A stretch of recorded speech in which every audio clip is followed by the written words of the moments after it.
El alba rompe sobre la colina de Gabaa. Las manos curtidas de una mujer extienden una tela de saco áspera sobre una roca.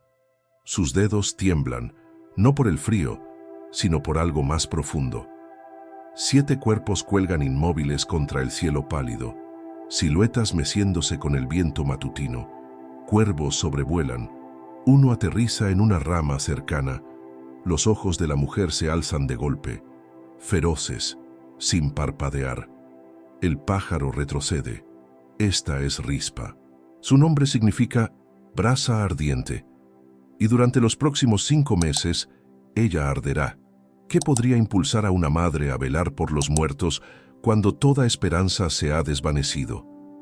¿Por qué una concubina olvidada se convertiría en la mujer que cambió la conciencia de una nación?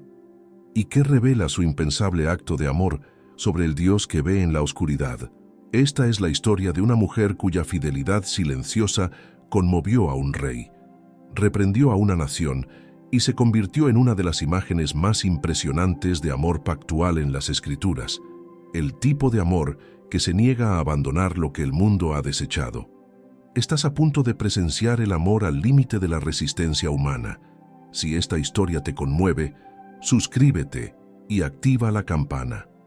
Años antes, Rispa había vivido en el palacio del rey Saúl. El recuerdo le llega ahora como un sueño de otra vida, la suave luz de las lámparas parpadeando contra las paredes de mármol, el sonido de sus 2 hijos pequeños riendo mientras se perseguían por los pasillos, Armoni y Mefiboset, sus hijos, todo su mundo. Ella era la concubina de Saúl, no su reina, pero en aquellos días se había sentido valorada. Sus hijos llevaban sangre real, aunque nunca se sentarían en el trono. Eso no importaba. Estaban vivos, eran suyos. Estaban a salvo. Pero el rey Saúl ha muerto. David reina en su lugar, y 3 años de hambruna han azotado a Israel como un puño de hierro que no cede. Los cultivos se marchitan en los campos, los graneros se vacían. Las costillas de los niños comienzan a asomarse bajo su piel. En cada aldea, el clamor se eleva. ¿Por qué Dios ha apartado su rostro de nosotros? ¿Qué hemos hecho? David busca al Señor. Ayuna, ora, pregunta a través de los sacerdotes, y la respuesta llega fría y clara, como agua de pozo profundo. Hay culpa de sangre sobre la casa de Saúl, porque él dio muerte a los gabaonitas. Los gabaonitas había sido una de las campañas de Saúl años atrás, en su celo por purificar a Israel, por hacer la nación fuerte y unificada. Saúl había violado un juramento antiguo. 400 años antes, Josué había hecho un pacto con los gabaonitas, una promesa vinculante ante Dios de que Israel no les haría daño. Pero Saúl había roto ese pacto, los había masacrado, buscando exterminarlos, y ahora la tierra misma clama por justicia. David llama a los gabaonitas. Vienen, una pequeña delegación, sus rostros endurecidos por el dolor recordado. David les pregunta, ¿qué puedo hacer por vosotros? ¿Cómo puedo hacer expiación para que bendigáis la heredad del Señor? Rechazan la plata, rechazan el oro, no quieren compensación monetaria por sus muertos. Uno de los ancianos habla, su voz firme y sin misericordia. No queremos plata ni oro de Saúl ni de su casa. Tampoco queremos dar muerte a nadie en Israel. David asiente lentamente. Entonces, ¿qué pedís? Los ojos del anciano son como piedra. Danos 7 hombres de la descendencia de Saúl, que sean ahorcados ante el Señor en Gabaa de Saúl, el escogido por el Señor. El silencio cae en la sala del trono. La petición es legal. Es justa, según la ley de la culpa de sangre. 7 vidas por el pacto roto. 7 muertes para pagar por los muchos que fueron asesinados.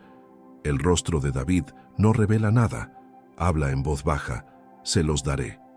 En algún lugar del palacio, Rispa se sienta con sus hijos, sin saber que las sombras ya se mueven hacia su puerta. No sabe que David ha hecho una lista.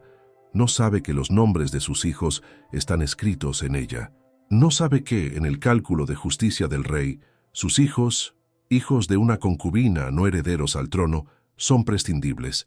Está remendando una prenda rota cuando oye los pasos, pesados, múltiples. El tipo de pasos que traen noticias que no se pueden borrar de la memoria. La puerta se abre. Los guardias de David llenan el umbral. Sus rostros son inexpresivos, entrenados para no mostrar nada. Uno de ellos habla, su voz plana, oficial. Armoni, Mefiboset. Por orden del rey, Rispa se levanta. La prenda cae de sus manos. ¿Qué? ¿Por qué? Por orden del rey, repite el guardia. Venid con nosotros. Sus hijos se levantan lentamente. Armoni, el mayor, pone una mano en el hombro de su madre. Está bien, madre. Pero su mano tiembla. La voz de Rispa se eleva. ¿A dónde los lleváis? ¿Qué han hecho? No hay respuesta. Los guardias avanzan. Toman a sus hijos por los brazos, no con rudeza, pero con firmeza. Rispa se lanza hacia adelante. Intenta alcanzarlos. Un guardia le bloquea el paso. Ella araña su armadura, gritando ahora, «Decidme qué han hecho. Decidme».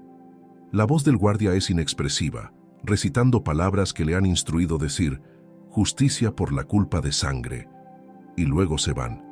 Sus hijos se han ido. Llevados, la puerta se cierra.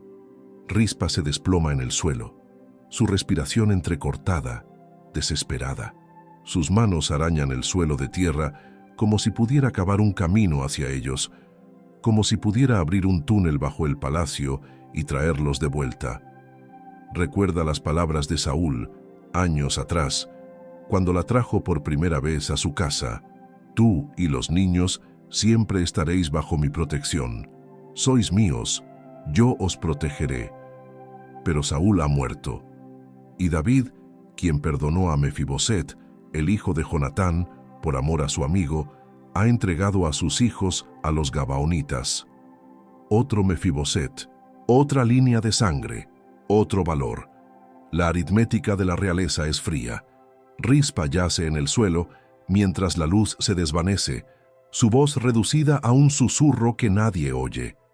¿Por qué somos el pago por el pecado de otro hombre? Afuera, en el patio de Gabaa, los gabaonitas ya preparan las cuerdas. ¿Quién será elegido? ¿Y cómo se prepara una madre para lo impensable? La ejecución ocurre al amanecer. La colina de Gabaa, el lugar donde Saúl fue una vez proclamado rey, ahora se convierte en el lugar donde su linaje es cortado. 7 hombres de la casa de Saúl se paran en fila, los 2 hijos de Rispa y 5 de los nietos de Saúl a través de su hija Merab. Sin juicio, sin defensa, sin oportunidad de hablar. Los gabaonitas observan en silencio mientras se preparan las cuerdas. ¿Es esto justicia o venganza? La línea se difumina en la luz gris de la mañana. Los hombres son ahorcados rápida y eficientemente. Sus cuerpos caen y luego cuelgan inmóviles, suspendidos entre la tierra y el cielo. Según la ley, deben permanecer allí, expuestos a los elementos, hasta que Dios envíe lluvia, hasta que los cielos mismos señalen que la culpa de sangre ha sido levantada y la tierra está limpia de nuevo. Rispa observa desde la distancia, escondida entre las rocas. Los obligó a dejarla venir, aunque intentaron detenerla. Ve a sus hijos morir. Ve la luz apagarse en sus ojos, ve sus cuerpos quedarse inmóviles. Las otras madres también están allí, parientes de Merab, llorando por los 5 nietos. Pero cuando termina, cuando los verdugos han terminado su trabajo y se han marchado, las otras madres se van. Lloran, sí, guardan luto, pero se van. La costumbre lo exige, la ley prohíbe el entierro. Los cuerpos deben colgar hasta que llegue la lluvia, y quién sabe cuánto tiempo será eso. ¿Días? ¿Semanas? No hay nada que hacer. Las otras madres regresan a casa con sus hijos restantes, a sus vidas, al ritmo de la supervivencia. Pero Rispa no se mueve. Permanece entre las rocas mientras el sol sube más alto. Permanece mientras el calor del día comienza a oprimir. Observa los cuerpos mecerse ligeramente con el viento. Observa cómo las sombras se alargan debajo de ellos.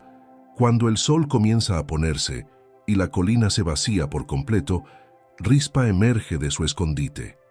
Se mueve lentamente, como en trance, hacia el lugar de la ejecución. Sus manos recogen lo que puede encontrar: tela de saco, áspera y oscura, la tela del luto. La extiende cuidadosamente sobre la roca directamente debajo de donde cuelgan sus hijos. Es un acto pequeño, silencioso, casi invisible, pero es irreversible. Se sienta sobre la tela de saco. Sus ojos se elevan hacia los cuerpos sobre ella. No aparta la mirada. Un sacerdote pasa por el camino de abajo mientras el crepúsculo se profundiza. La ve allí y se detiene, confundido. Sube la colina lentamente, con cautela, como si se acercara a algo peligroso. Mujer, la llama. ¿Qué haces? Rispa no responde. Ni siquiera se vuelve para mirarlo. Su mirada permanece fija hacia arriba. El sacerdote se acerca. No puedes quedarte aquí. El juicio ha sido ejecutado. Está hecho. Debes irte a casa. Aún así, ella no dice nada.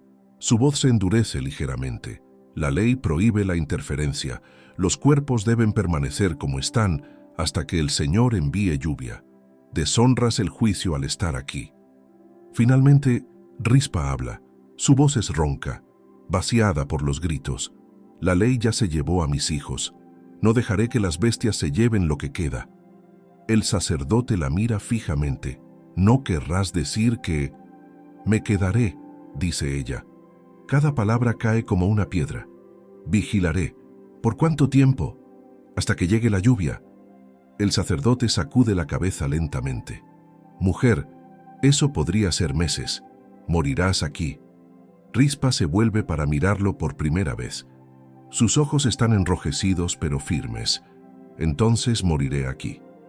El sacerdote abre la boca para discutir, luego la cierra. Mira los cuerpos colgando contra el cielo que oscurece. Mira a esta mujer sentada sobre tela de saco debajo de sus hijos muertos. Hay algo en su rostro que no puede nombrar, algo ancestral e inamovible.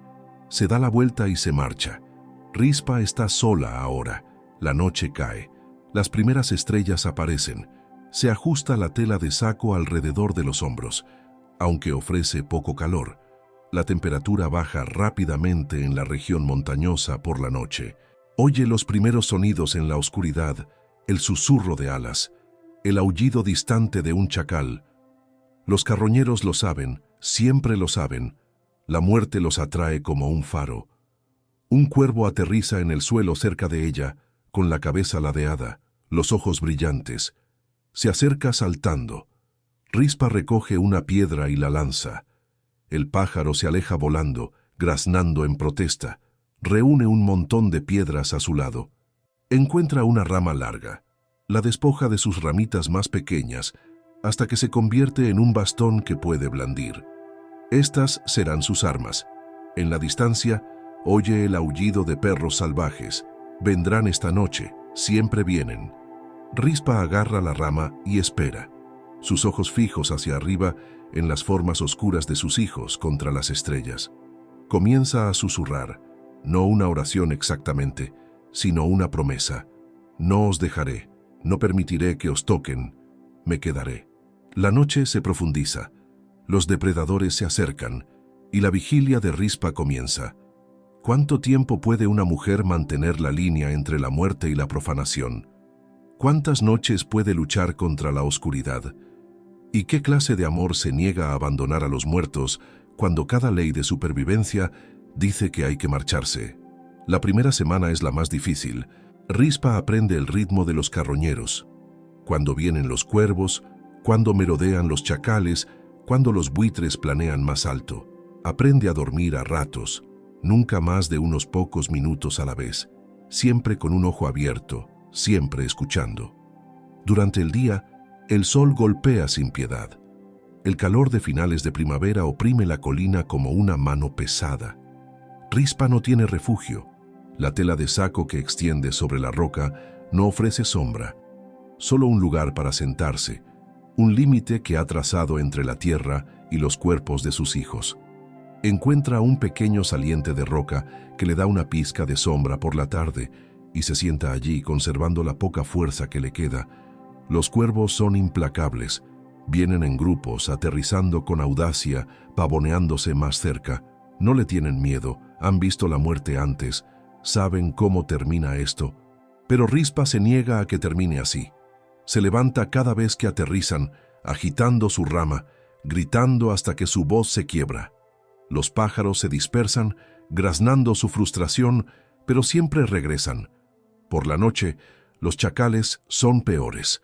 Los oye en la oscuridad, dando vueltas, probando su determinación. Sus ojos brillan a la luz de la luna.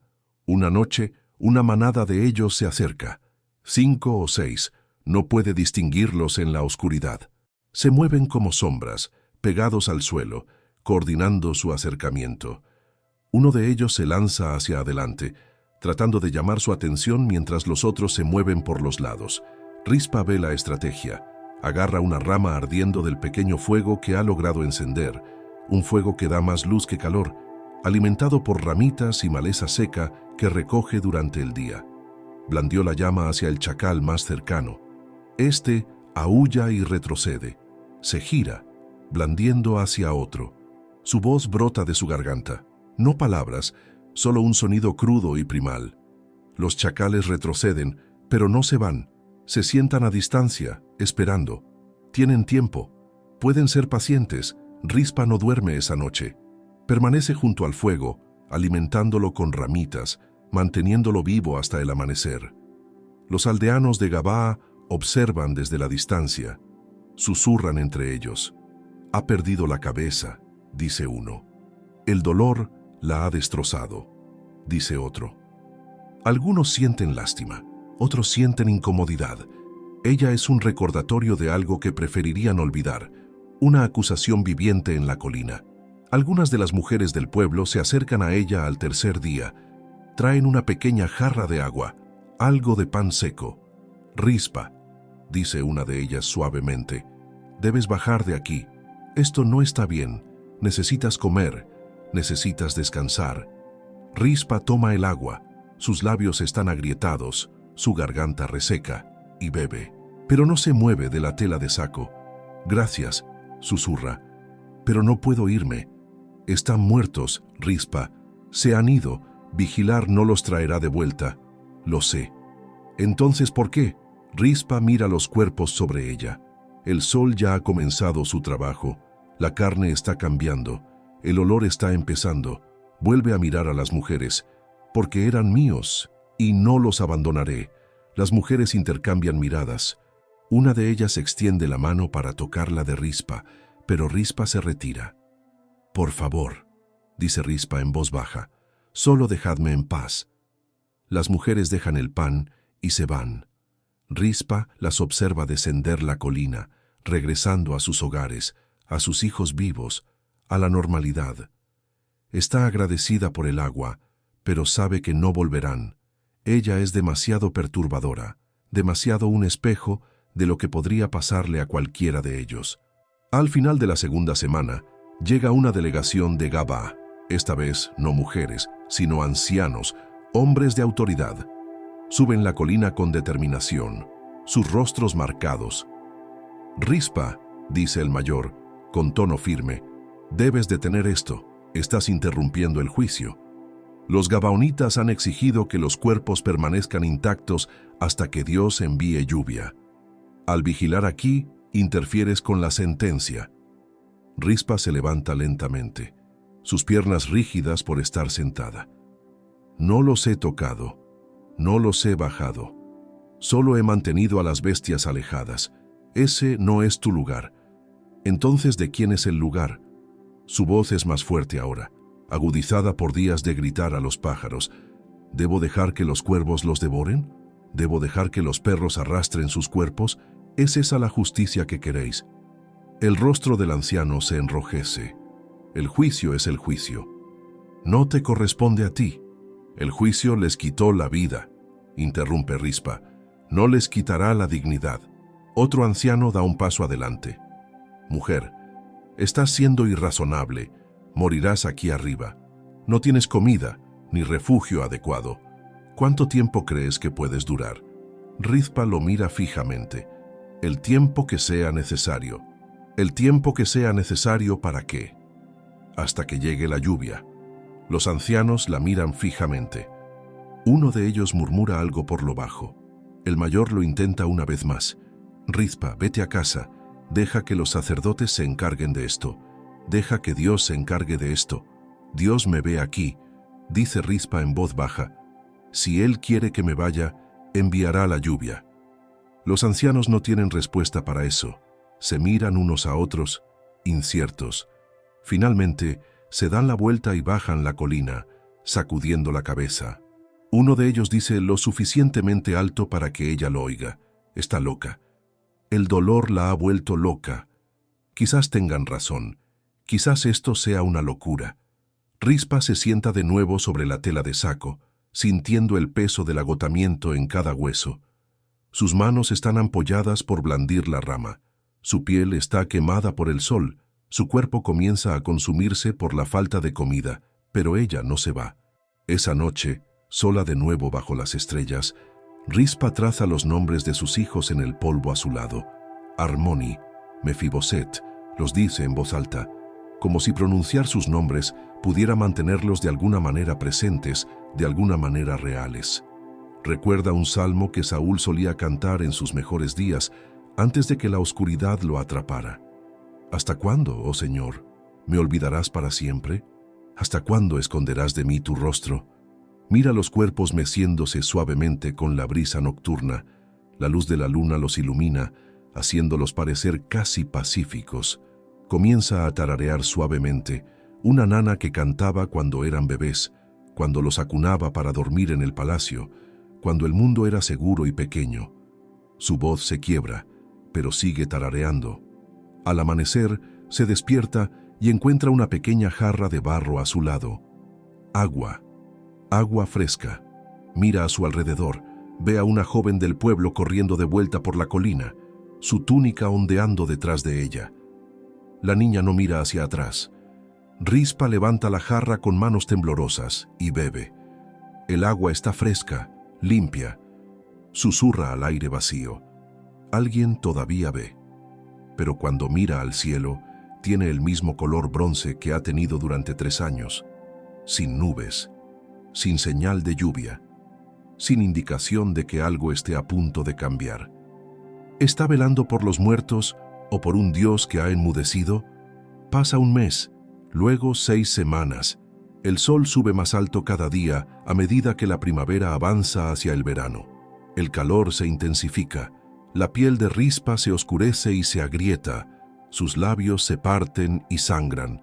Raciona el agua que ocasionalmente aparece, a veces dejada por la joven, a veces por otros que vienen en secreto, dejando sus ofrendas antes del amanecer y desapareciendo antes de que alguien pueda verlos. La batalla con los carroñeros se vuelve rutinaria, casi rítmica. Cuervos al amanecer, buitres planeando en el calor de la tarde, chacales después del anochecer. Rizpa los combate a todos. Sus brazos se vuelven delgados pero fibrosos, fortalecidos por el constante balanceo de la rama. Su voz, antes ronca por los gritos, encuentra un nuevo registro, más profundo, más duro, un sonido que transmite autoridad incluso cuando su cuerpo está débil. Desarrolla estrategias, aprende qué sonidos asustan a qué criaturas, aprende a anticipar sus movimientos, a posicionarse entre ellos y los cuerpos, aprende a leer el cielo. Cuando los buitres planean bajo, cuando solo observan y cuando se preparan para descender. Aprende la diferencia entre el acercamiento cauteloso de un chacal solitario y la caza coordinada de una manada. Su mundo se reduce a esta colina, esta roca, estos 7 cuerpos, este ciclo interminable de defensa. Olvida lo que se siente al dormir profundamente. Olvida el sabor de la comida caliente.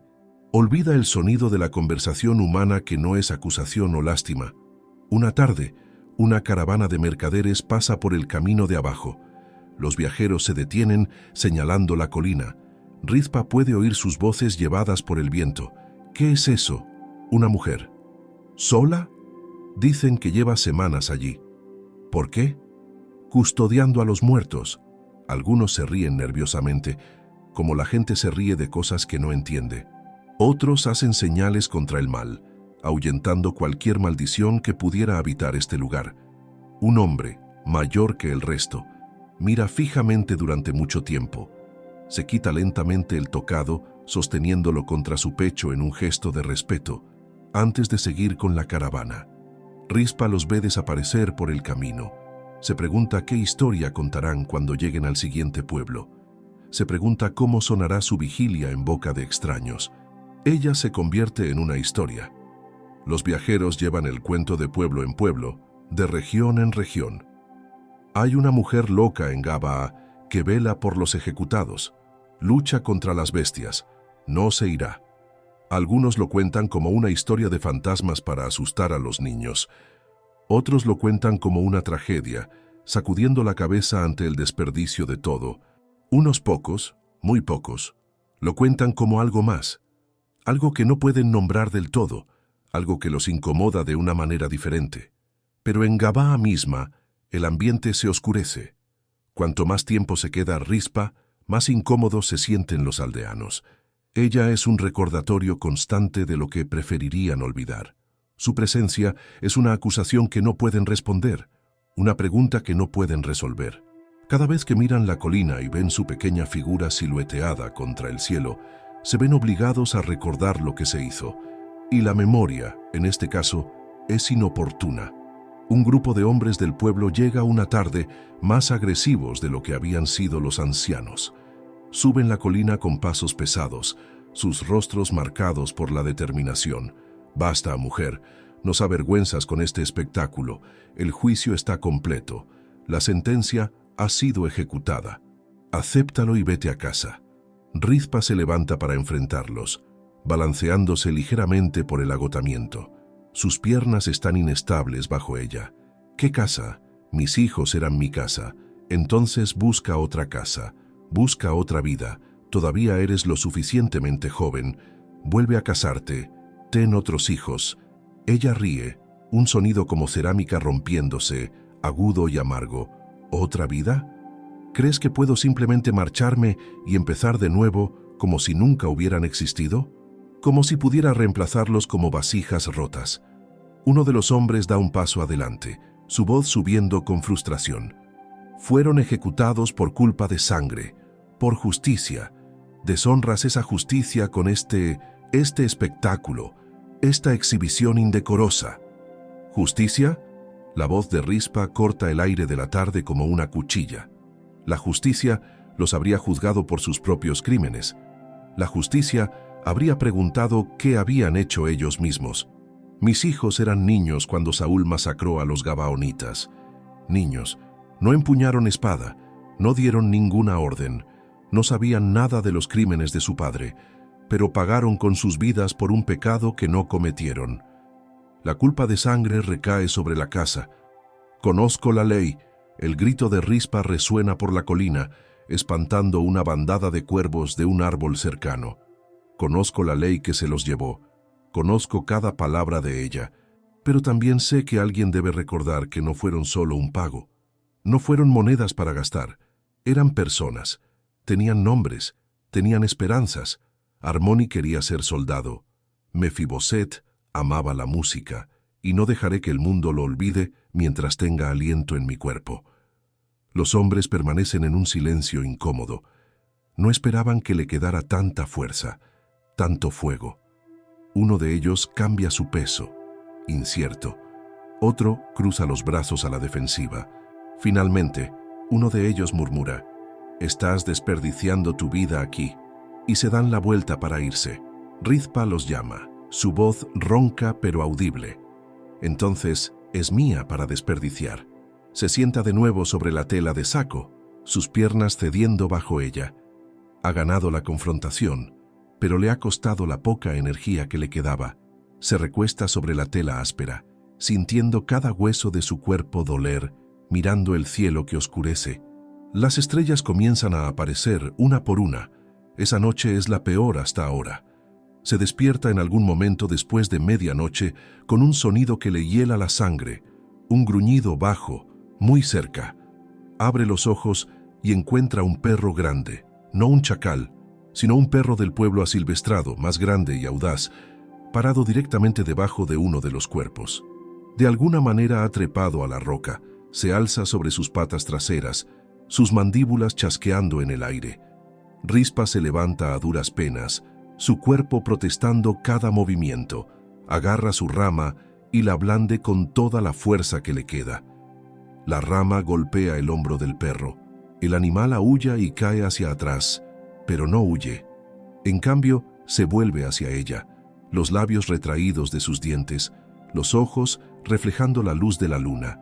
Se lanza. Rispa cae hacia atrás. Siente los dientes rozar su brazo. Siente el aliento caliente en su cara y cuello. El terror la inunda. No el miedo a la muerte, sino el miedo a fallar, a ser superada, a dejar los cuerpos indefensos. Vuelve a blandir, salvajemente, golpeando algo sólido. El perro aúlla. Se obliga a ponerse de pie, a seguir blandiendo, a seguir haciendo ruido, gritando, chillando, cualquier cosa para parecer más grande y peligrosa de lo que es. Finalmente, el animal retrocede, gruñendo bajo en su garganta. Se aleja lentamente, luego se da la vuelta y corre hacia la oscuridad. Rispa se desploma de nuevo sobre la tela de saco. Todo su cuerpo temblaba incontrolablemente. Su brazo sangra donde los dientes del perro rasgaron su piel. Arranca una tira de su vestidura ya hecha jirones. Ha arrancado tantas tiras que apenas queda nada. Y venda la herida. Sus manos tiemblan tanto que apenas puede atar el nudo. Le toma 3 intentos. Ella yace allí en la oscuridad, escuchando su propia respiración entrecortada, sintiendo su corazón latir con fuerza contra sus costillas. Está tan cansada, tan desesperada, dolorosamente cansada. Cada parte de su cuerpo clama por descanso, por sueño, por rendición. Sería fácil cerrar los ojos y no volver a abrirlos. Fácil dejarse llevar, dejar que la oscuridad la tome, unirse a sus hijos donde quiera que hayan ido. Pero no lo hace. En cambio, se obliga a sentarse, atiende el fuego que se ha reducido a brasas apenas incandescentes, lo alimenta con cuidado con hierba seca y pequeñas ramitas, avivándolo de nuevo a la vida.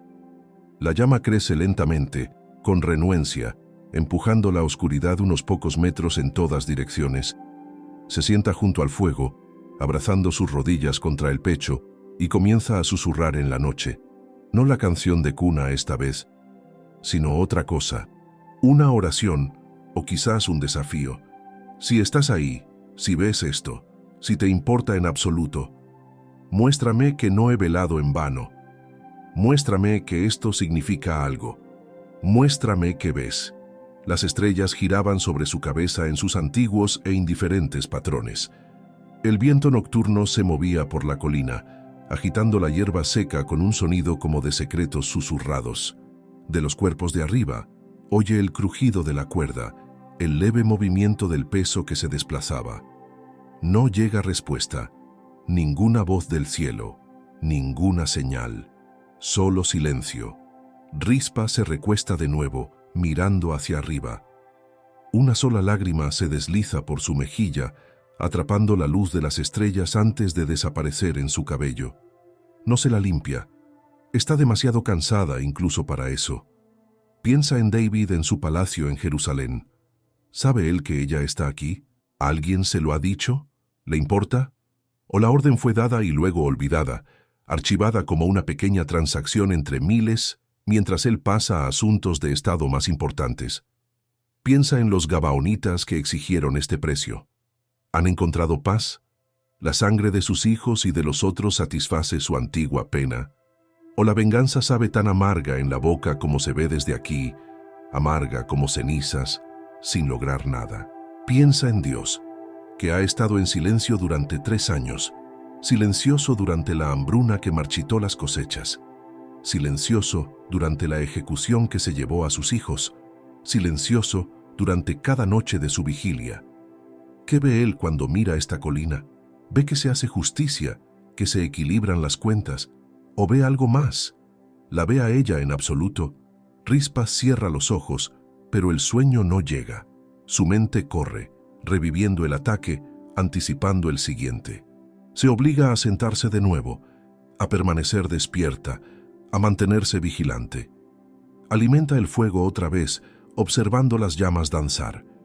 A medida que la noche cede lentamente a la primera luz gris del amanecer, pintando el cielo oriental con pálidas vetas de color, Rizpah oye un sonido que la hace levantar la cabeza. Pezuñas, múltiples caballos, el tintineo de arneses y el crujido del cuero. Se gira rígidamente para ver un contingente que subía por el camino desde el sur, soldados por su porte y formación, y enarbolaban el estandarte de David. Su corazón late con fuerza. ¿Han venido a quitarla por la fuerza? ¿Han venido a descolgar los cuerpos en contra de los deseos de los gabaonitas? ¿O han venido por algo completamente diferente? Los soldados se acercan.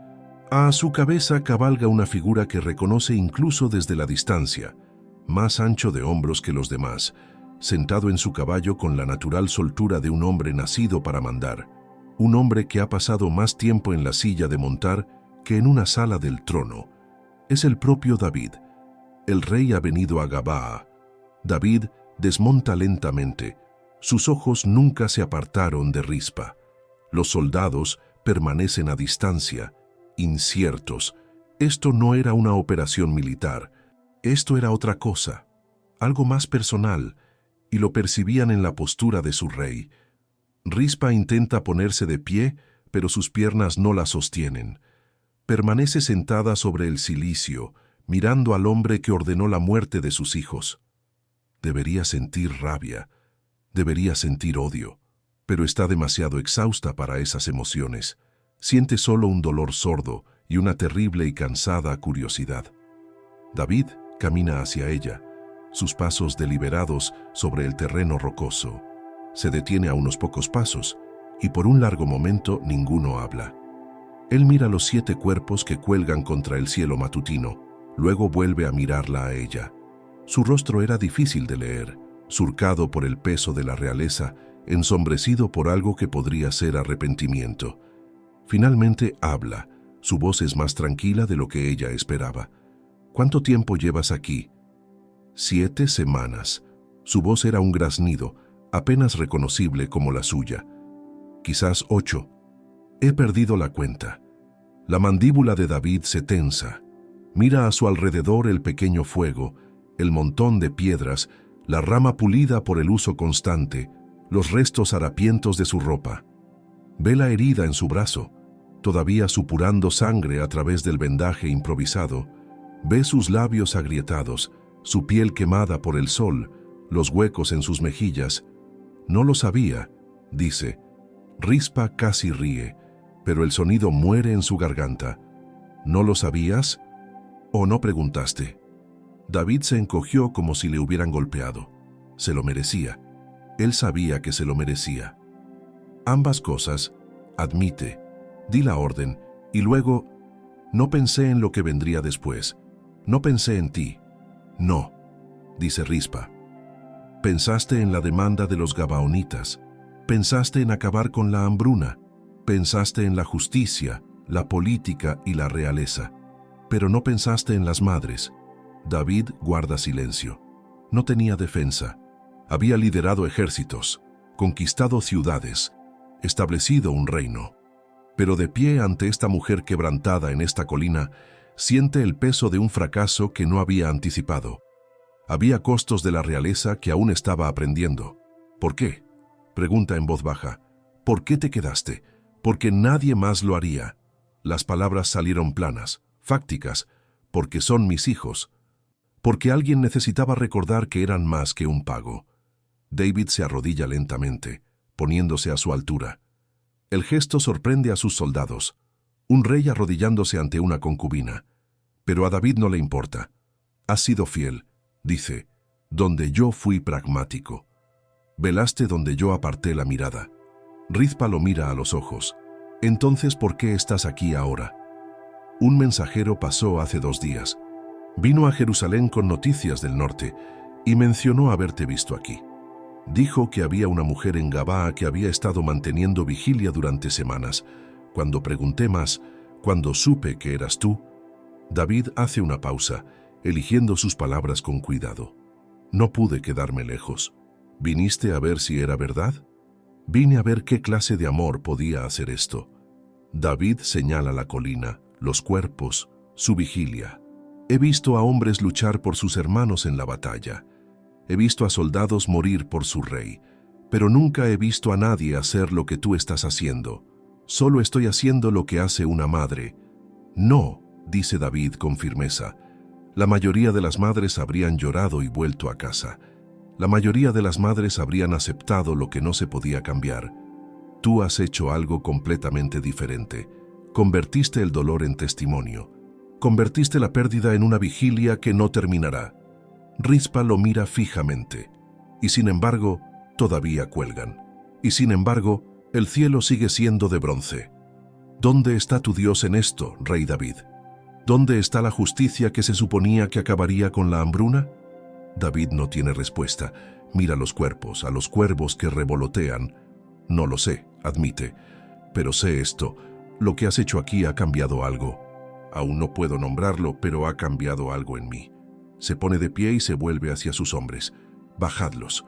Los soldados intercambian miradas, inciertos. Uno de ellos se adelanta. Mi señor, los gabaonitas exigieron. Sé lo que exigieron, interrumpe David. Y la demanda ha sido cumplida. La justicia ha sido satisfecha. Pero Rispa me ha mostrado que la justicia sin misericordia es meramente un cálculo. Bajadlos.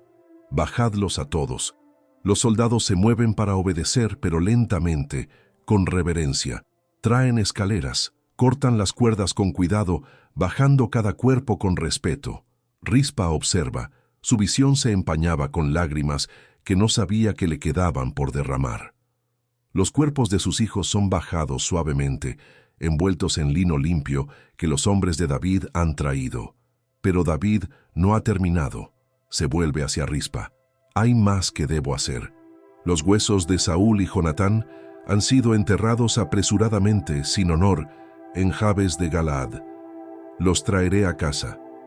Enterraré a toda la casa de Saúl junta, con pleno honor, en la tumba de Cis, en la tierra de Benjamín.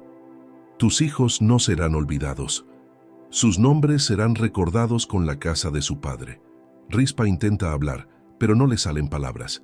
Había pasado 7 semanas luchando por la dignidad de sus hijos en la muerte, nunca atreviéndose a esperar más que mantener a las bestias alejadas. Y ahora esto, un rey prometiéndoles honor, prometiéndoles sepultura, prometiéndoles memoria. David se arrodilla de nuevo y le toma la mano, algo que ningún rey debería hacer, tocar a una concubina, una mujer de luto, ritualísticamente impura según la ley. Pero lo hace de todos modos. Has sido fiel cuando yo no lo fui. Has amado cuando yo meramente calculé. No puedo deshacer lo que se hizo, pero puedo honrar lo que has hecho aquí. Rispa mira sus manos unidas. La palma de David era áspera por los callos, manos de guerrero que habían empuñado espada y lanza. Sus propias manos estaban rasgadas y sangrantes, marcadas por espinas y rocas y el agarre constante de la rama. 2 tipos diferentes de fuerza encontrándose en una colina en Gabaa. ¿Acabará con la hambruna?, pregunta en voz baja. No lo sé, dice David honestamente, pero es lo correcto, y a veces eso debe ser suficiente. Suelta su mano y se pone de pie. Los soldados han terminado su trabajo. Los 7 cuerpos yacen en el suelo, cubiertos respetuosamente. David da órdenes para que sean transportados a Benjamín, para que los huesos de Saúl y Jonatán sean recuperados, para un entierro adecuado con toda la ceremonia. Luego mira a Rispa una vez más. Baja de esta colina. Deja que mis siervos te cuiden. Has hecho lo que viniste a hacer. Pero Rispa niega con la cabeza lentamente. Todavía no. ¿Qué más hay? La lluvia, dice. Dijiste que la justicia ha sido satisfecha. Si eso es cierto, entonces Dios responderá. Sabré que mi vigilia ha terminado cuando llegue la lluvia. David estudia su rostro. Quiere discutir, ordenarle que baje, obligarla a aceptar cuidado y consuelo. Pero reconoce algo en sus ojos que ha visto en espejos, la fe obstinada de alguien que ha caminado demasiado lejos para retroceder ahora, que debe ver la promesa cumplida o morir en el intento. Entonces dejaré siervos aquí con provisiones, dice. No interferirán, pero estarán cerca si los necesitas. Rispa asiente ligeramente. Es el mayor compromiso que podía ofrecer. David monta su caballo, la mira por última vez. A esta mujer que lo había reprendido sin pronunciar una palabra de acusación, que le había mostrado cómo se ve la fidelidad cuando se despoja de poder, política y cálculo. Cuando llegue la lluvia, dice, envía un mensaje, quiero saber. Y luego se aleja, sus soldados siguiéndole, dejando a Rispa sola en la colina una vez más, pero no del todo sola. Los siervos de David montan un pequeño campamento al pie de la colina. Una tienda, provisiones, agua, comida. Mantienen su distancia, pero su presencia cambia algo. La vigilia ya no es invisible. El rey no estaba observando ahora. Rispa mira el lugar donde habían colgado los cuerpos de sus hijos. Las cuerdas están cortadas, colgando vacías. El espacio se siente extraño, a la vez más ligero y más pesado. Se han ido a su sepultura, pero ella permanece. Se sienta de nuevo sobre el cilicio y mira al cielo. Todavía de bronce, todavía sin nubes, todavía silencioso. Pero algo ha cambiado. David vino, David vio, David actuó. La historia aún no ha terminado. Se envuelve el cilicio alrededor de los hombros y espera la lluvia. Pasan los días.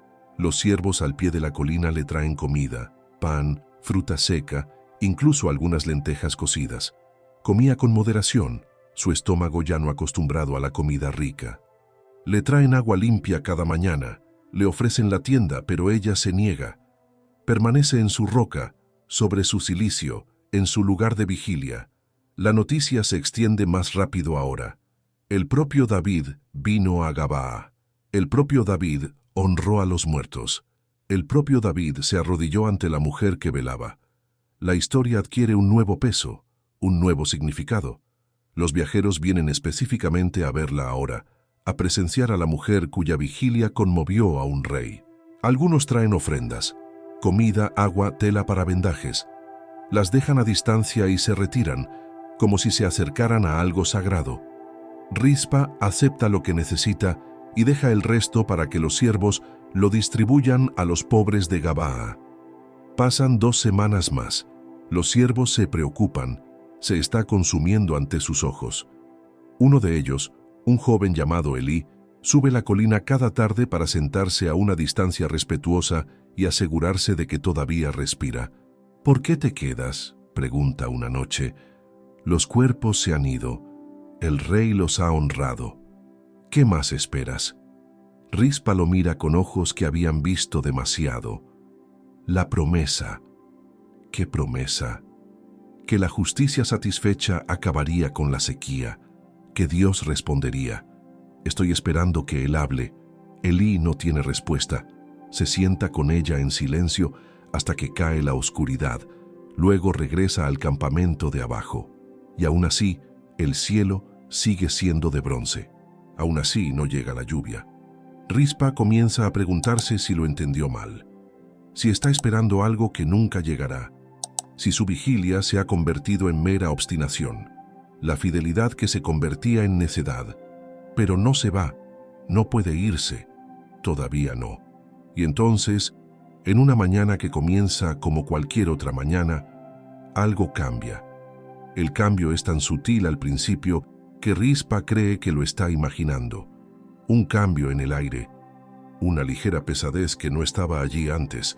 Levanta la cabeza, olfateando como un animal que prueba el viento. Los siervos también lo notan. Elí se para al pie de la colina, con el rostro vuelto hacia arriba, su expresión perpleja. El cielo sigue sin nubes, todavía con ese color bronce duro que ha tenido durante 3 años. Pero algo en la atmósfera ha cambiado. Los pájaros lo sentían. Volaban más bajo, de forma más errática. Los insectos se callaban. Rispa se pone de pie lentamente. Su cuerpo protestaba cada movimiento. 70 días de vigilia le habían pasado factura. Apenas era reconocible como la mujer que subió por primera vez a esta colina. Su cabello estaba enmarañado y gris por el polvo. Su piel era oscura como el cuero y profundamente surcada. Su cuerpo era esquelético, sostenido solo por la voluntad. Pero sus ojos seguían siendo feroces, todavía observando, todavía esperando. La mañana pasa. El calor opresivo que había definido cada día durante meses se sentía diferente de alguna manera, más denso, más expectante. Rispa recorría su pequeño territorio en la roca, incapaz de quedarse quieta. Algo se acercaba, lo sentía en sus huesos. Por la tarde, un viento comenzó a levantarse. No el viento cálido y polvoriento que había soplado por Israel durante 3 años, sino otra cosa, algo más fresco. Venía del oeste, de la dirección del gran mar, trayendo consigo un aroma que casi había olvidado. El olor a humedad, a agua, a vida. Los ciervos al pie de la colina comenzaron a murmurar entre ellos.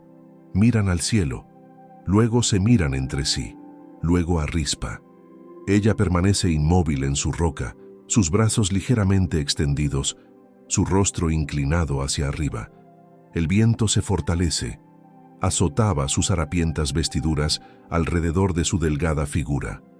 Agita la hierba seca de la colina, haciéndola silbar y susurrar. Remolinos de polvo se formaban y danzaban por el valle de abajo. Y entonces, en el horizonte occidental, Rispa lo ve, una oscuridad, no la oscuridad de la noche, sino la oscuridad de nubes.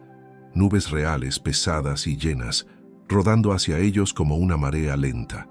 Se le cortó la respiración. Intenta hablar, pero no puede. Solo puede observar cómo las nubes avanzan, devorando el cielo de bronce poco a poco, reemplazándolo con gris, hermoso, bendito gris. Elí corre colina arriba, olvidando el protocolo, olvidando la distancia. Rispa, ¿ves? ¿Ves? Ella asiente, incapaz de apartar los ojos del cielo. Las nubes se mueven más rápido ahora, acumulándose, oscureciéndose, hinchándose de promesa. Un trueno retumbó en la distancia, un sonido que no había oído en 3 años, un sonido que le oprimió el pecho con algo entre el miedo y la esperanza. Los otros ciervos también suben la colina ahora, todos mirando al cielo, observando las nubes correr hacia ellos. El viento se hace más fuerte, más frío. Relámpagos parpadeaban dentro de las nubes, iluminándolas desde dentro. Viene, susurra uno de los ciervos. La lluvia viene. Pero Rispa no celebra todavía. Había aprendido a no confiar en la esperanza demasiado rápido. Permanece rígida, observando, esperando que la promesa se cumpliera, esperando que cayera la primera gota. Las nubes están sobre ellos ahora, vastas y oscuras, tapando el sol. La temperatura bajó de repente. El viento aullaba por la colina. Un trueno estalló, tan fuerte que hizo temblar el suelo. Relámpagos partieron el cielo en brillantes horquillas blancas. Y entonces, una gota, una sola, cálida. Golpeó el rostro de Rispa, vuelto hacia arriba. Ella jadeó. Otra gota, en su mano, otra en su hombro, otra en la roca junto a ella. Los ciervos comienzan a gritar, a reír, a llorar, pero Rispa permanece en silencio, inmóvil, mientras las gotas se multiplicaban. Lentamente al principio, luego más rápido, luego aún más rápido, hasta que de repente el cielo se abrió y la lluvia cayó a cántaros. No era una lluvia suave, era un diluvio. 3 años de agua contenida derramándose de los cielos de una sola vez. En segundos, Rispa estaba empapada. El polvo de su piel se convirtió en barro y corrió por sus brazos. Su cabello se pegó a su cabeza. El cilicio bajo sus pies se oscureció y se volvió pesado por el agua. Ella permanece de pie bajo la lluvia, con los brazos aún extendidos, el rostro inclinado hacia el cielo, y finalmente, llora. Grandes y desgarradores sollozos que sacudieron todo su cuerpo. Las lágrimas se mezclaban con la lluvia en su rostro, indistinguibles, tanto agua salada como dulce juntas. Los ciervos bailan ahora, girando en círculos, gritando alabanzas. Algunos de ellos caen de rodillas en el barro, con las manos levantadas. Otros se abrazan, riendo como niños. La lluvia era tan densa que apenas podían verse, pero no les importaba. Elí se acerca a Rispa con cuidado. Extiende la mano para sostenerla, preocupado de que pudiera desplomarse. Pero ella no se desploma. A pesar de su fragilidad, a pesar de 70 días de vigilia, permanece firme bajo la lluvia, enraizada como un árbol antiguo. Vino, susurra, vino. Sí, dice Elí, su propia voz ahogada por la emoción. Dios ha respondido. Rispa se vuelve para mirarlo, la lluvia corriendo por su rostro. No solo respondió, él vio, todo este tiempo, él vio. La lluvia continúa, implacable, empapando la tierra reseca. Rispa puede oírla. La tierra bebiendo, tragando, desesperada por cada gota. Puede olerla, ese aroma distintivo de lluvia sobre el polvo, petricor, el olor a resurrección. Se hundió de rodillas sobre el cilicio mojado, sus fuerzas finalmente cediendo. Pero no era un colapso de derrota, era otra cosa. Un soltar, una liberación, una culminación. Había cargado algo durante 70 días, algo tan pesado que no sabía si podría soportarlo hasta el final. Pero lo había hecho. Lo había llevado hasta este momento. Elí se arrodilla a su lado. Baja ahora, Rispa. Lo has logrado. La vigilia está completa. Permítenos llevarte a un lugar cálido y seco. Ella asiente lentamente. Sí, bajaré. Pero no se mueve todavía. Se sienta bajo la lluvia, sintiendo cómo la lava, sintiendo cómo limpia el polvo, la sangre y el agotamiento de 70 días. Cierra los ojos y deja que el agua corra por su rostro, por su boca, por su cuello. Sabía a gracia. Los siervos comienzan a prepararse para su descenso, reuniendo provisiones, preparándose para sostener su débil cuerpo colina abajo. Pero Rispa levanta una mano, pidiendo un momento más. Mira el lugar donde colgaron sus hijos. Las cuerdas ya no están, cortadas cuando llegaron los hombres de David. Pero todavía puede verlos en su mente. Armoni y Mefiboset, suspendidos entre la tierra y el cielo, atrapados en la maquinaria de la justicia, la política y la culpa de sangre, que nada tenía que ver con quienes realmente eran. Cumplí mi promesa, les susurra. No los abandoné. No permití que fueran olvidados. La lluvia es su respuesta. La lluvia que rompe la hambruna. La lluvia que señala la aceptación de Dios. La lluvia que cae sobre justos e injustos por igual, sobre culpables e inocentes, sobre los muertos y sobre quienes los lloran. Rispa deja que Elí la ayude a ponerse de pie. Sus piernas apenas podían sostenerla, pero él es fuerte, y hay otros siervos listos para apoyarla del otro lado. Comienzan el lento descenso de la colina, moviéndose con cuidado sobre las rocas recién resbaladizas.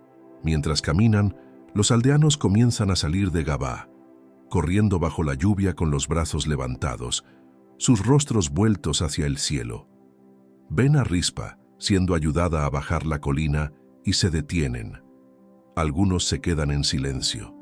Otros comienzan a llorar. Unos pocos caen de rodillas. Ahora entienden. Ven lo que no podían ver antes. Esta mujer a quien llamaban loca, a quien intentaron ahuyentar, a quien descartaron como un espectáculo. Ella fue la que se mantuvo firme en la brecha. Ella fue cuya fidelidad superó su duda. Ella fue la que amó cuando no tenía sentido amar, que veló cuando todos los demás apartaron la mirada. Una anciana del pueblo se adelantó, lágrimas corriendo por su rostro curtido. Extiende la mano y toca la de Rispa. Perdónanos, susurra. Ya no entendimos. Rispa la mira con ojos que no albergaban juicio, solo agotamiento y una extraña y tranquila paz. No hay nada que perdonar. Hiciste lo que creíste correcto. Pero la anciana niega con la cabeza. No, hicimos lo fácil. Tú hiciste lo correcto. Otros aldeanos se acercaban ahora, no agresivamente sino con reverencia, queriendo tocarla, ayudarla, ser de alguna manera parte de este momento. Los siervos lo retienen suavemente, protegiendo el frágil cuerpo de Rispa de demasiado contacto, pero no pueden protegerla del peso de sus miradas, del cambio repentino en cómo la veían. Ya no es la loca, ahora es otra cosa, algo para lo que no tenían palabra, pero que reconocían de todos modos, una testigo, una guardiana de la memoria, una mujer cuyo amor demostró ser más fuerte que la ley, más fuerte que la muerte, más fuerte que el silencio del cielo. La llevan a una casa en Gabaa, no su antigua morada, que había estado vacía durante meses, sino la casa de uno de los ancianos del pueblo. Le preparan una cama con lino limpio, le traen agua tibia para lavar sus heridas, le ofrecen comida y bebida. Pero Rispa apenas notaba nada de eso. Yace en la cama, limpia por primera vez en 70 días, cálida por primera vez en semanas, y escucha la lluvia en el tejado. Ese sonido, constante, implacable, vivificante, es lo único que importa. Elí se sienta cerca, velando por ella ahora como ella una vez veló por los muertos. Deberías descansar, dice suavemente. Necesitas dormir. Lo haré, murmura. Pero todavía no. Quiero escuchar la lluvia. Seguirá lloviendo cuando despiertes. Lo sé, pero necesito oírla ahora. Necesito saber que es real. Elí entiende. Se sienta en silencio, dejándola escuchar. Afuera, la lluvia sigue cayendo. Llena las cisternas vacías. Corre en arroyos por las laderas. Se acumula en los lugares bajos y empapa la tierra compactada. Los agricultores permanecían en sus campos, dejándose empapar, sus rostros partidos por sonrisas. Los niños bailaban y chapoteaban en los charcos. Los animales levantaban la cabeza para beber del cielo. Y en Jerusalén, un mensajero cabalgaba por las puertas del palacio, su caballo chapoteando en nuevos charcos, su capa empapada. Desmonta y corre a la sala del trono, apenas deteniéndose para recuperar el aliento. Mi señor rey, jadea. Está lloviendo. La sequía ha terminado. David se levanta de su trono, camina hacia la ventana y mira hacia afuera. La lluvia corre por el cristal, distorsionando su vista, pero sin ocultar la verdad. La lluvia ha llegado, tal como el profeta había dicho que sucedería, cuando la culpa de sangre fuera respondida, tal como Rispa creyó que sucedería. Piensa en ella en esa colina, velando, negándose a abandonar lo que todos los demás habían dado por perdido. Piensa en su propio pragmatismo, sus propios cálculos, su disposición a sacrificar a unos pocos por muchos. Piensa en la diferencia entre justicia y rectitud, entre lo que es legal y lo que es amoroso. Envía un mensaje a Gaba, dice en voz baja. Pregunta por Rispa. Asegúrate de que la estén cuidando y prepara un regalo. Oro, provisiones, lo que necesite. Se ha ganado más de lo que jamás podremos pagar. El mensajero hace una reverencia y se apresura a salir. David permanece en la ventana, observando la lluvia, recordando el rostro de una mujer sentada sobre cilicio bajo sus hijos muertos, fiel cuando él fue pragmático, amorosa cuando él meramente calculó. De vuelta en Gabaa, Rispa finalmente cierra los ojos. El sonido de la lluvia en el tejado es como una nana, como la voz de Dios que por fin hablaba después de 3 años de silencio. No sabe lo que traerá el mañana, no sabe cómo reconstruirá una vida de las ruinas del dolor, pero esta noche, en este momento, sabe una cosa con absoluta certeza. Su vigilia no fue en vano, su amor no fue en balde, y el Dios que parecía callado había estado observando todo el tiempo. Ella duerme, y la lluvia cae, y la tierra bebe profundamente. Rispa duerme durante 2 días, no el sueño inquieto y semiconsciente de la vigilia, siempre atenta a los depredadores, siempre lista para levantarse y defender, sino un sueño real, profundo y sin sueños, de esos que curan. Su cuerpo se rinde por completo al agotamiento, liberando la tensión que había acumulado durante 70 días. Cuando finalmente despierta, la lluvia sigue cayendo. Más suave ahora, más constante, pero continua. Permanece inmóvil por un largo momento, escuchándola, dejando que el sonido confirme que lo que sucedió fue real. Luego se da cuenta de su entorno. La cama limpia, las paredes a su alrededor, el techo sobre ella. Por primera vez en meses está seca, está cálida, está dentro. Se siente extraño de alguna manera. Su cuerpo no recuerda cómo estar cómodo. Intenta sentarse y un dolor agudo le atraviesa cada músculo. Una mujer sentada en la esquina, una de las esposas del anciano, se levanta inmediatamente y se acerca a su lado. Despacio, despacio. Has pasado por demasiado. Tu cuerpo necesita tiempo.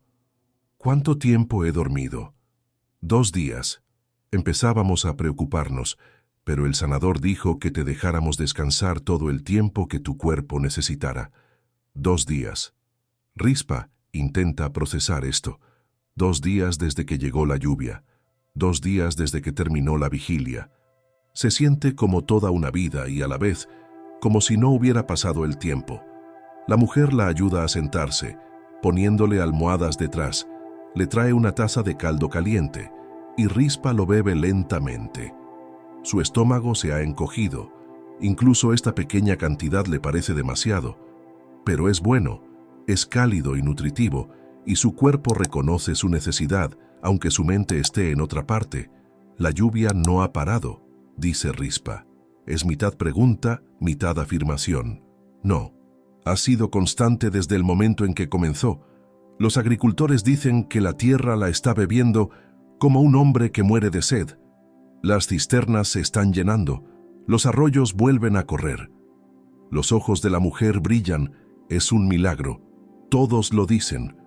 Después de 3 años de sequía, la lluvia llega el mismo día en que terminaste tu vigilia. Rispa no dice nada, no quiere hablar de milagros ni de significados, solo quiere escuchar la lluvia. Durante los siguientes días, a medida que su fuerza regresa lentamente, los visitantes comienzan a llegar. Al principio, la esposa del anciano los rechaza, protegiendo la necesidad de descanso de Rispa, pero finalmente, Rispa accede a ver a algunos.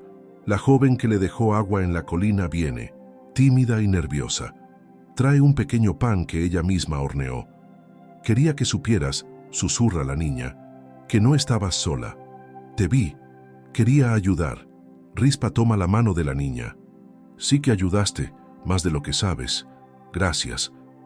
La niña se va, con lágrimas corriendo por su rostro, aferrándose al recuerdo de la gratitud de Rispa como a un tesoro. Vienen otros, aldeanos que observaron desde la distancia, viajeros que pasaron y nunca olvidaron lo que vieron. Incluso algunos de los hombres que intentaron ahuyentarla. Vienen con ofrendas, con disculpas, con preguntas que no saben cómo formular. Rispa los recibe a todos con la misma gracia serena. No los reprende, no los sermonea. Simplemente existe como un recordatorio viviente de lo que presenciaron, un amor que no se doblegaría, una fidelidad que no se rompería. Pero la visita que lo cambia todo llega al 5.º día de haber comenzado la lluvia. Un mensajero real llega a Gabá, acompañado de sirvientes que llevan cofres y bultos. La casa del anciano se llena de repente con la presencia del palacio, esa energía particular que acompaña los asuntos oficiales con el peso de la atención del rey. El mensajero hace una reverencia respetuosa al entrar en la habitación de Rispa. El rey ha enviado regalos, dice: oro, telas finas, aceite, grano y vino. Desea que sepas que eres honrada a sus ojos y a los ojos de todo Israel. Rispa mira los regalos que están desempacando. Una riqueza más allá de todo lo que jamás había poseído, más que suficiente para vivir cómodamente el resto de su vida. Es generoso, es digno de un rey, pero no es lo que le corta la respiración. El mensajero continúa. El rey también envía la noticia de que el entierro ha sido completado.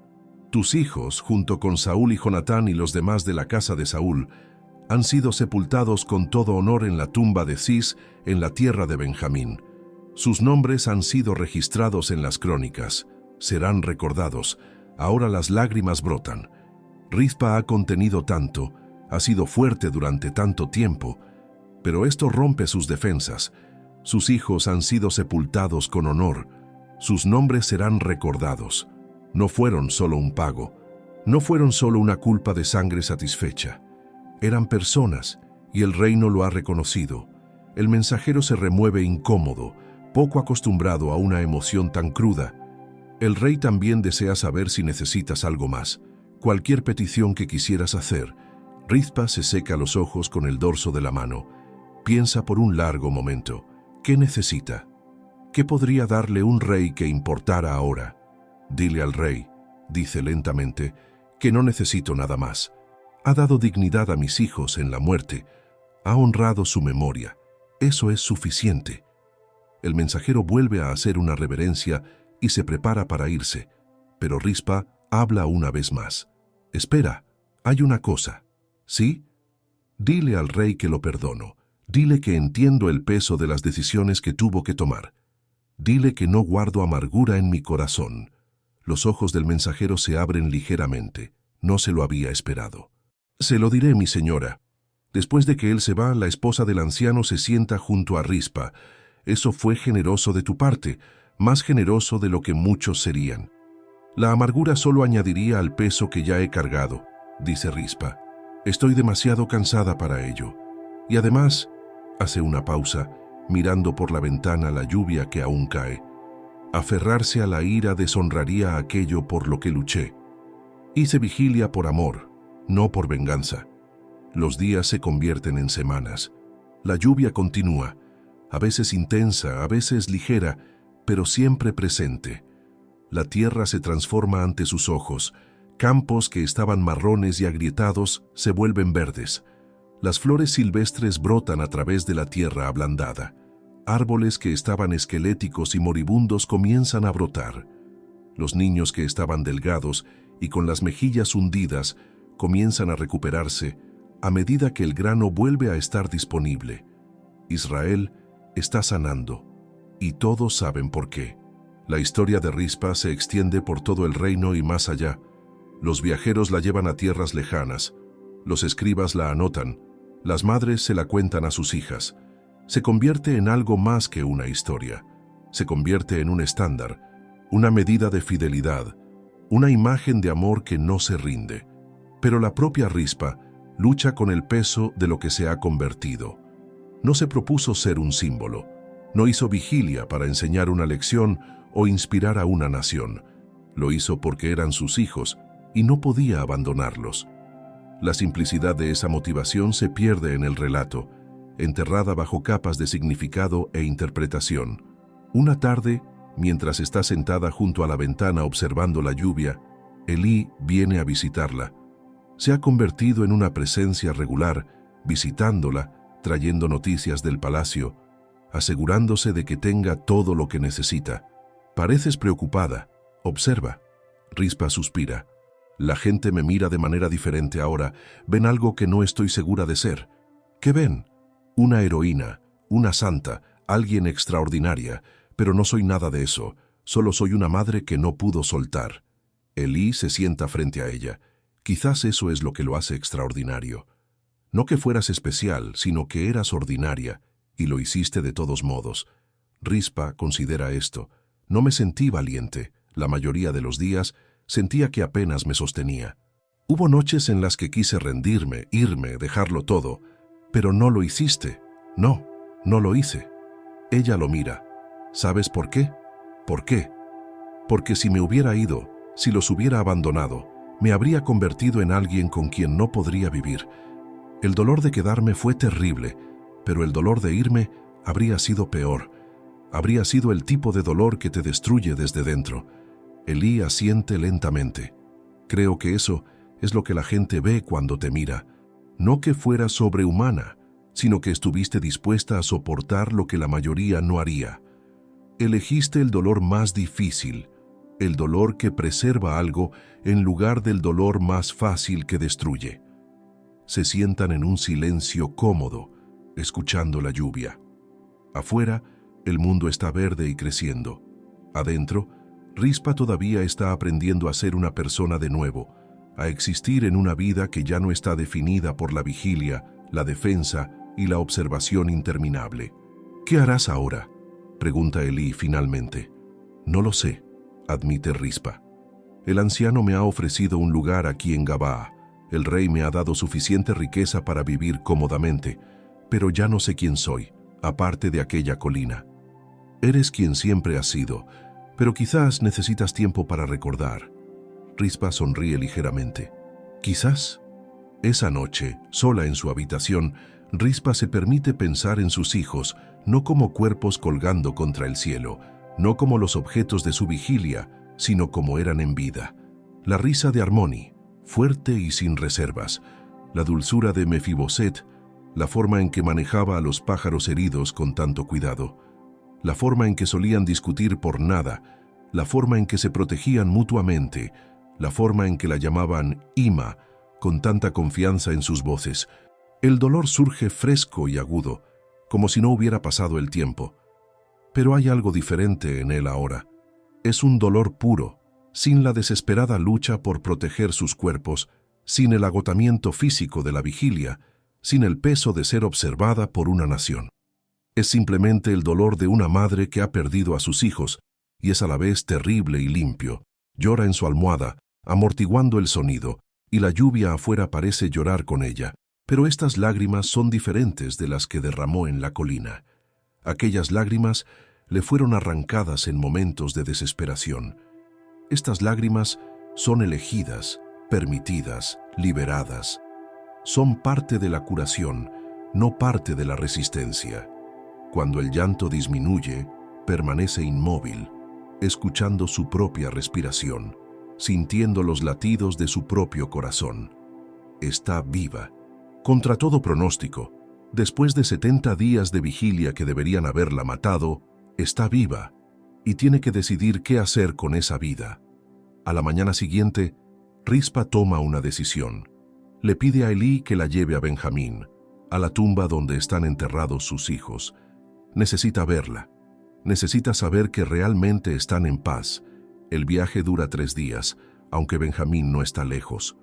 Rispa todavía está débil y viajan lentamente, pero el campo por el que pasan está transformado, verde y exuberante. Agricultores trabajando en campos que finalmente son productivos, niños jugando en arroyos que vuelven a correr. Todos los que pasan parecen saber quién es ella. Detienen su trabajo, inclinan la cabeza, algunos lloran, otros simplemente observan en silencio. La noticia viaja por delante de ellos, y cuando llegan a la tumba de Cis, una pequeña multitud se ha reunido. La tumba es sencilla pero digna, excavada en la roca, sellada con una gran piedra. David la había abierto y luego vuelto a sellar después del entierro. Se han colocado flores frescas en la entrada, no solo para Saúl y Jonatán, sino para los 7 que fueron ejecutados. Rispa se acerca lentamente, coloca su mano sobre la piedra, sintiendo su frescura, su solidez. Sus hijos están detrás de esta piedra, en paz con sus antepasados, honrados y recordados. La vigilia ha terminado de verdad. Permanece allí por un largo tiempo, con la mano en la piedra y les habla en silencio. No oraciones exactamente, sino una conversación, del tipo que solía tener cuando estaban vivos. Les habla de la lluvia, les habla del entierro. Les dice que cumplió su promesa, que no los abandonó, que el mundo conoce sus nombres. Y luego, finalmente, se despide de ellos.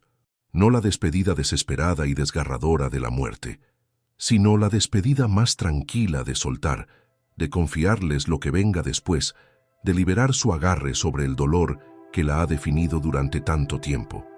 Cuando se aparta de la tumba, su rostro está en paz. Elí la observa con atención, listo para apoyarla si se desploma. Pero ella se mantiene firme. Está hecho, dice en voz baja. Se disponen a irse, pero una de las personas de la multitud se adelanta, un anciano sacerdote con la barba blanca por la edad.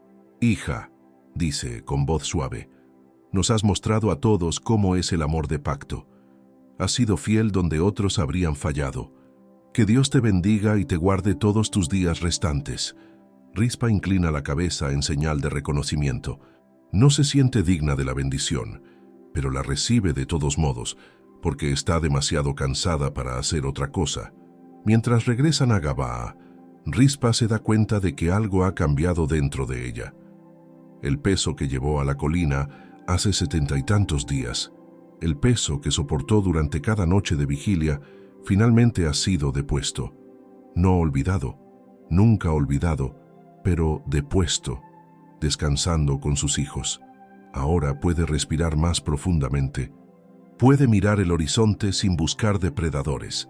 Puede cerrar los ojos sin abrirlos de nuevo de inmediato. La vigilia ha terminado, la lluvia ha llegado, los muertos son honrados, y ella sigue aquí, sigue respirando, sigue viviendo. Ahora tiene que averiguar qué significa esa vida. Las estaciones cambian. Llega el verano, caluroso y pleno, pero ya no opresivo. La hambruna ha terminado de verdad. La tierra produce abundantemente, como si compensara 3 años de esterilidad. El grano crece alto y dorado.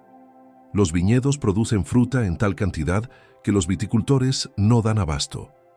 Es un año de bendición, y todos saben por qué. Rispa se establece en una vida tranquila en Gaba. Utiliza los regalos de David sabiamente, no para el lujo, sino para la seguridad y para ayudar a otros. Se la conoce como una mujer de generosidad, dando a viudas, a huérfanos, a cualquiera que llega a su puerta con necesidad. Es como si no pudiera dejar de hacer vigilia, pero la vigilia ha cambiado de forma. Ahora vela por los vivos en lugar de por los muertos. Los niños se sienten atraídos por ella. No le temen como los adultos lo hicieron al principio. Solo ven a una mujer con ojos amables que cuenta historias y comparte pan. Les enseña canciones, les ayuda con sus tareas, escucha sus problemas con la misma atención feroz que una vez dedicó a vigilar a los depredadores.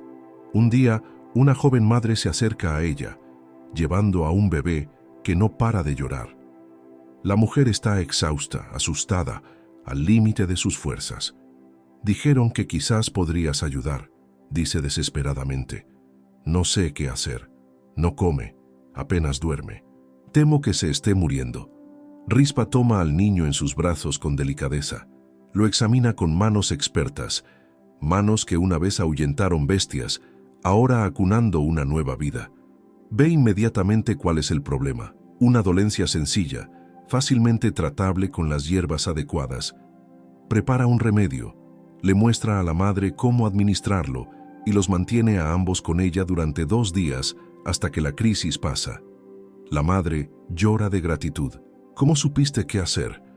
Fui madre una vez, dice Rispa simplemente. Eso no se olvida. La noticia se extiende. Otras madres vienen. Rispa se convierte en alguien a quien acuden, no porque afirme tener una sabiduría especial, sino porque ha soportado y sobrevivido, y eso la hace digna de confianza. Ayuda en los partos, trata a los niños enfermos, aconseja a las madres jóvenes que se sienten abrumadas. No es la vida que esperaba, pero es una vida que importa, y eso es suficiente. Una tarde, 1 año después de que la lluvia llegara por primera vez, Elí llega con noticias de Jerusalén. El rey desea verte, dice. Rispa levanta la vista de la tela que está remendando, una prenda para uno de los niños del pueblo. ¿Por qué? No lo dijo, solo que le honraría si vinieras. Rispa duda. Ha construido algo aquí, pequeño, pero real. No está segura de querer volver al mundo de palacios y reyes, pero la expresión de Elí sugiere que esto es importante, así que ella accede. El viaje a Jerusalén dura 1 semana. Rispa viaja con una escolta que David ha enviado, no guardias, sino sirvientes, asegurando su comodidad y seguridad. Cuando llegan al palacio, no la llevan a la sala del trono, sino a los aposentos privados de David. David se levanta cuando ella entra. Parece más viejo que la última vez que lo vio. El peso de la realeza se muestra en nuevas líneas alrededor de sus ojos, en las canas que se entretejen en su cabello. Pero su mirada es directa, respetuosa. Rispa, gracias por venir. Ella inclina ligeramente la cabeza. ¿Me convocaste, mi señor? No, te invité. Hay una diferencia. Él hace un gesto hacia un asiento. Por favor, siéntate. Tengo algo que deseo discutir contigo. Se sientan uno frente al otro, y por un momento, David parece inseguro de cómo empezar. Finalmente, habla. Lo que hiciste en aquella colina cambió algo en mí. He pensado en ello cada día desde entonces, sobre la diferencia entre justicia y rectitud, sobre el costo de mis decisiones para personas que nunca consideré. Intentabas salvar el reino, dice Rispa. Lo entiendo ahora. Quizás, pero podría haberlo hecho de otra manera. Podría haber hecho preguntas antes de dar la respuesta. Podría haber considerado quién soportaría el peso de mi elección. Se inclina hacia adelante. Tú me enseñaste eso, aunque nunca dijiste una palabra de acusación. Simplemente amaste cuando yo calculé. Y ese amor abrió algo en mí. Rizpa no sabe qué decir a esto. Ella no había hecho vigilia para enseñar nada a nadie. Pero ve que David es sincero, que ha lidiado con esto y ella lo honra. Estoy escribiendo las crónicas de mi reinado, continúa David. Los escribas están registrando todo: victorias, derrotas, sabiduría, fracasos. Quiero que tu historia sea incluida, no como yo la contaría, sino como tú lo harías. Quiero que Israel recuerde no solo que la hambruna terminó, sino por qué terminó. Quiero que recuerden cómo es la fidelidad cuando no tiene nada que ganar y todo que perder. Hace una pausa, observando su rostro. ¿Lo permitirás? ¿Dejarás que los escribas registren lo que sucedió en aquella colina? Rispa piensa en esto cuidadosamente.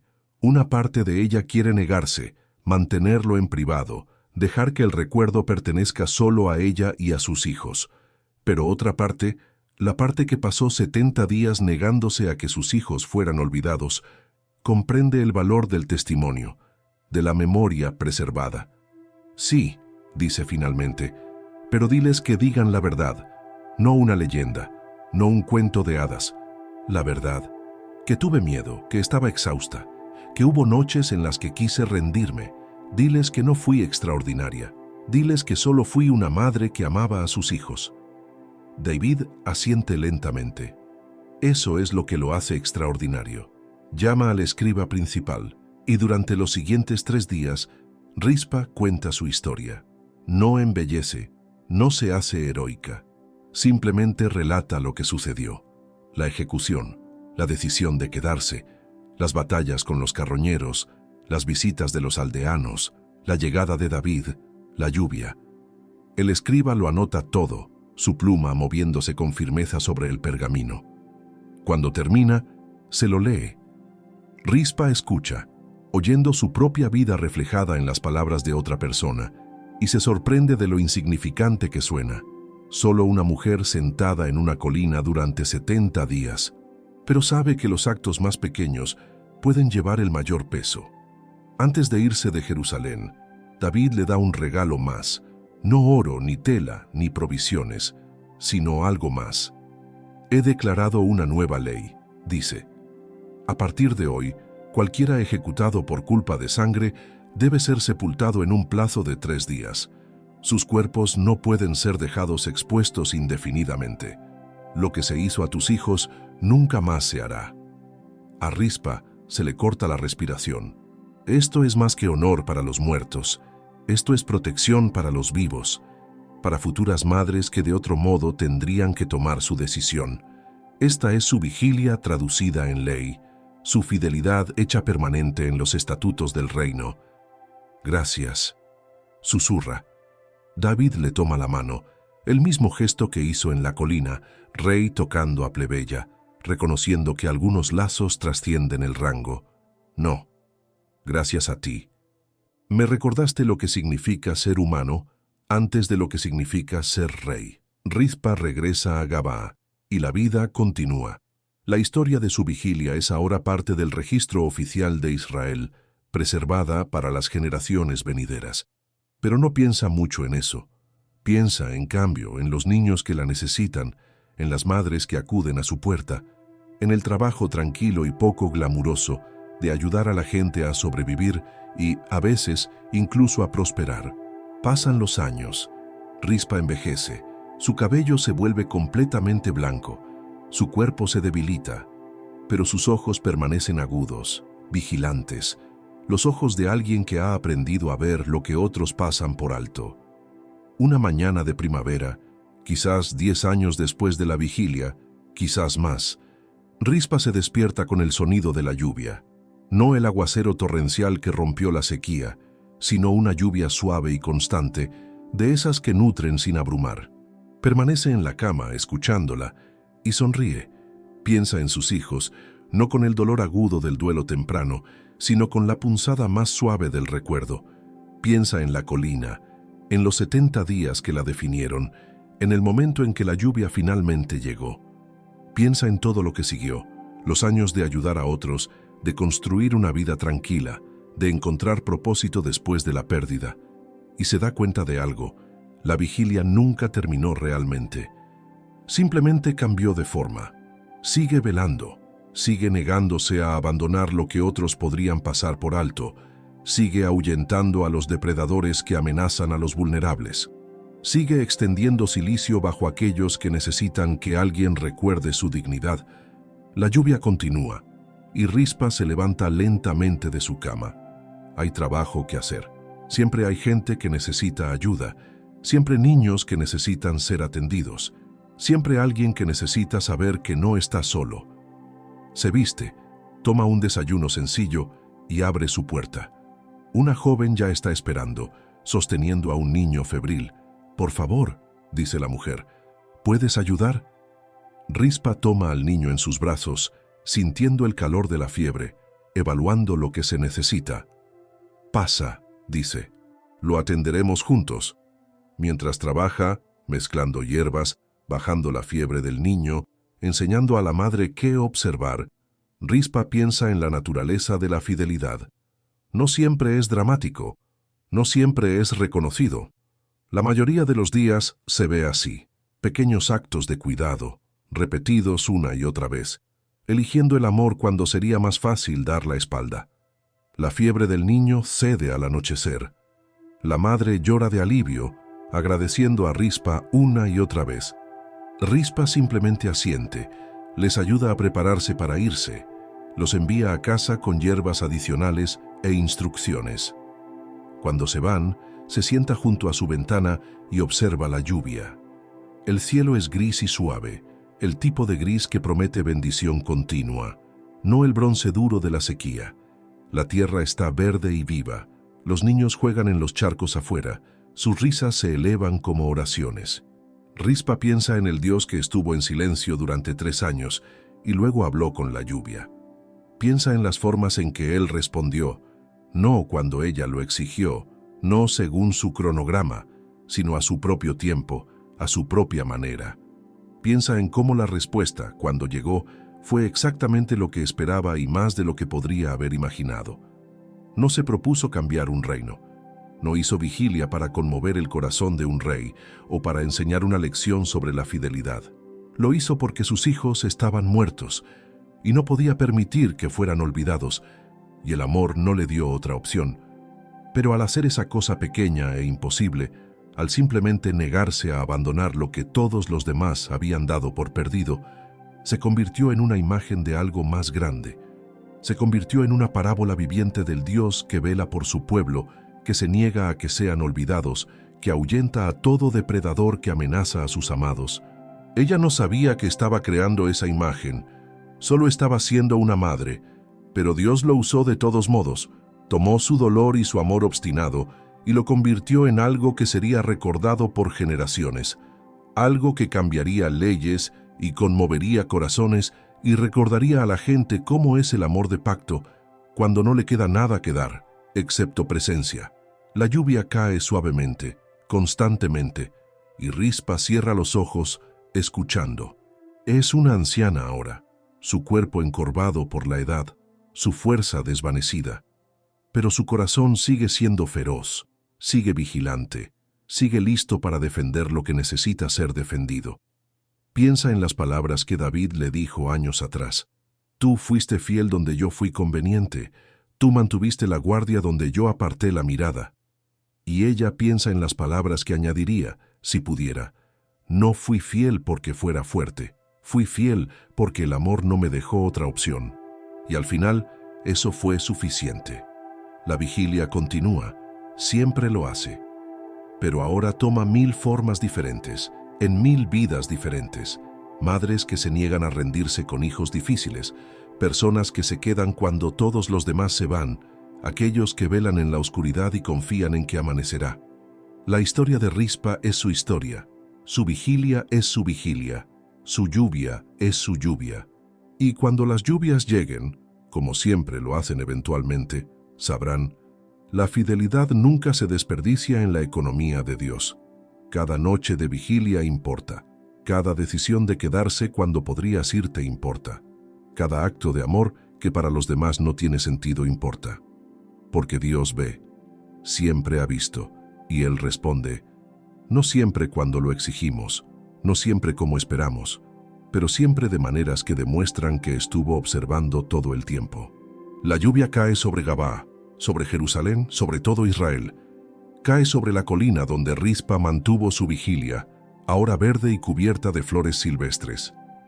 Cae sobre la tumba en Benjamín donde sus hijos descansan con honor.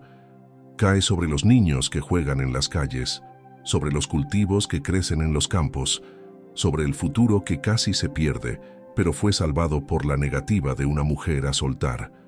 Rispa abre los ojos y mira el mundo lavado por la lluvia. Está cansada, pero es el buen tipo de cansancio, el agotamiento que proviene del trabajo que importa, del amor que cuesta algo, de la fidelidad que perdura. Mañana habrá más trabajo. Mañana alguien más necesitará ayuda. Mañana ella velará en la forma que sea, pero esta noche ella descansa, escucha la lluvia y recuerda que no mantuvo la vigilia sola, que incluso en el silencio, incluso en la oscuridad, incluso cuando el cielo parecía de bronce y distante, Dios estaba allí. Él vio cada noche que ella se negó a abandonar a sus hijos. Él contó cada lágrima que cayó en secreto. Él midió cada acto de amor que nadie más presenció. Y cuando llegó el momento adecuado, cuando su fidelidad había hablado por completo, cuando el reino se había enfrentado a lo que realmente significa el amor de pacto, Él respondió, la lluvia cae, suave y constante, vivificante y fiel, como Rispa, como el Dios que ve. Si esta historia te conmovió, suscríbete, activa la campanita y compártela con alguien que necesite saber que su vigilia no es en vano. Porque el Dios que respondió a Rispa sigue siendo el Dios que te ve.